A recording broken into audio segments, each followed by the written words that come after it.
People, today I will show you 10 cool features you probably missed about BeamNG 0.27. It's so easy to forget about these small changes with all the hype surrounding the new map and the 5 new cars, but trust me, some of these changes are actually really cool, especially the last one if you don't have a steering wheel. So, starting off, the new car configurations. In my previous video, I mentioned that there were 5.5 new cars added to the game. Well, as expected, some people were tragically confused about that half car I didn't talk about. But here I am, revealing that the half car is actually 3 new configurations. So we got 2 new hopper configurations. One is the hopper rock race, designed for traveling deserts and rocky terrain at relatively high speeds. And the other one is the hopper gecko, which features the largest tires in the game. We finally have tires as large as your mom. The gecko isn't as quick as the rock race, but it definitely makes up for the slow speed with the amount of stuff it can climb over. It's insane. And as you may have noticed, probably not, these 2 new configurations feature the new suspension stuff, which I'll talk about later. And the 3rd new configuration we got is the D-Series off-road ambulance. It's an ambulance that goes off-road. As I mentioned earlier, we have some new suspension stuff. Well, this suspension stuff is called Bypass Shock Absorber Simulation. For this one, I'm gonna be as easy to understand as possible. First of all, to see if the car you're driving actually has this stuff, look at the suspension and check if it has this second cylinder attached to it. If it does, well, congratulations, it has shock absorbers. As for what they do, basically shock absorbers are very soft over small bumps, allowing the car to glide over uneven terrain.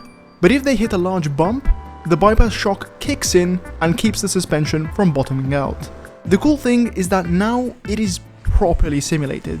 And if you want to learn more about it, definitely check out the BeamNG devlog, which I've linked in the description. Another cool addition is the channel memberships. Hey, what the? Shut up, boy. At 3 different price tiers, channel memberships is the perfect way to support the Italian man I am keeping hostage in my basement. Basically, you get a bunch of cool shit, and I can keep feeding the baby blue boy. Sounds like a fair trade to me. Hey, give me that shit. As I was saying, another cool addition is the multi-ignition system. I bet you had some problems turning on the car, cause I sure did. Previously, the car was either on or off, but now we have various levels of ignition, just like in real life. These levels are off, accessories only, which means I can turn on the lights or whatever while the engine is still off, and of course, on. And as you can see, the display and the gauges change according to the ignition level, which is pretty cool. Just a reminder, the key to start your car is still V, but now pressing it toggles between the various ignition states, and you'll have to hold it down to actually start the engine. And staying on the topic of starting your car, we now have cold engine starts.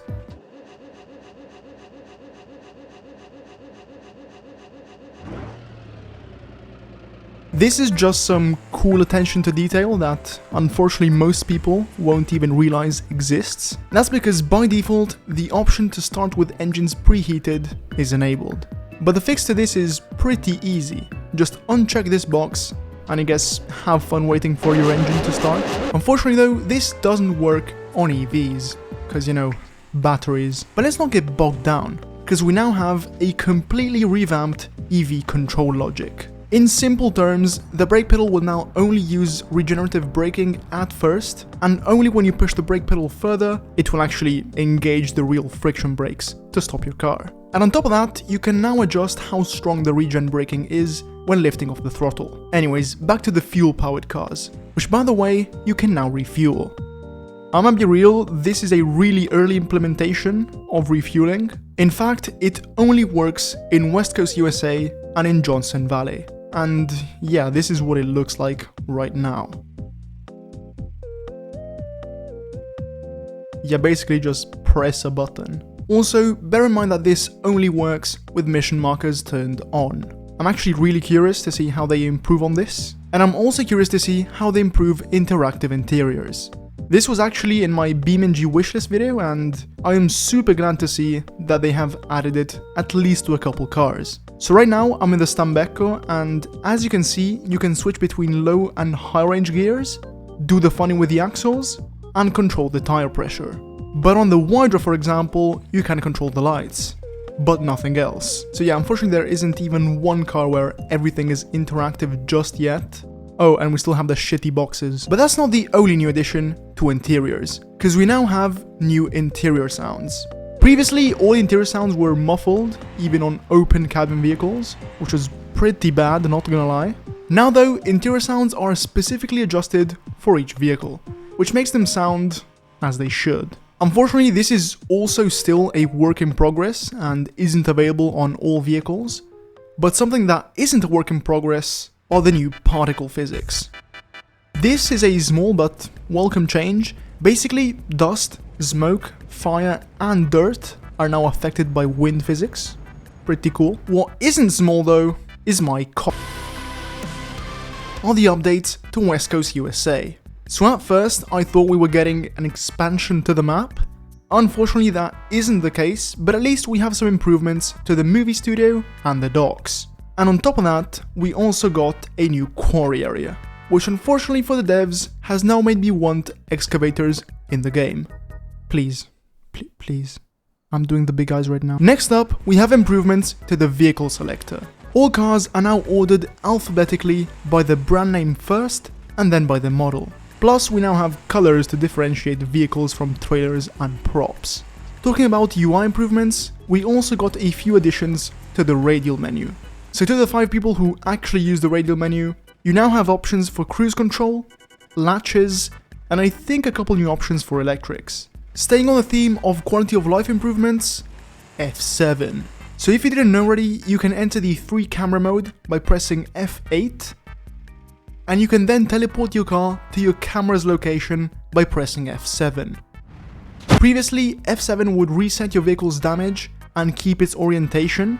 Not ideal. Now though, F7 doesn't reset your vehicle's damage and it spawns it in the direction you're looking towards.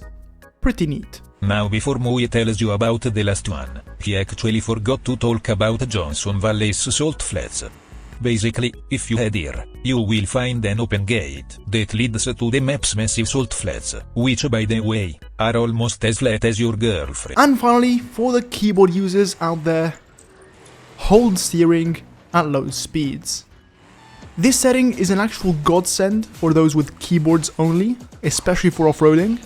Basically, when you enable this option, steering won't recenter at low speeds. This means that you can be a lot more precise while parking, rock crawling and any other low speed endeavors.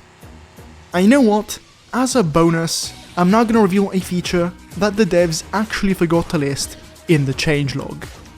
Like and subscribe.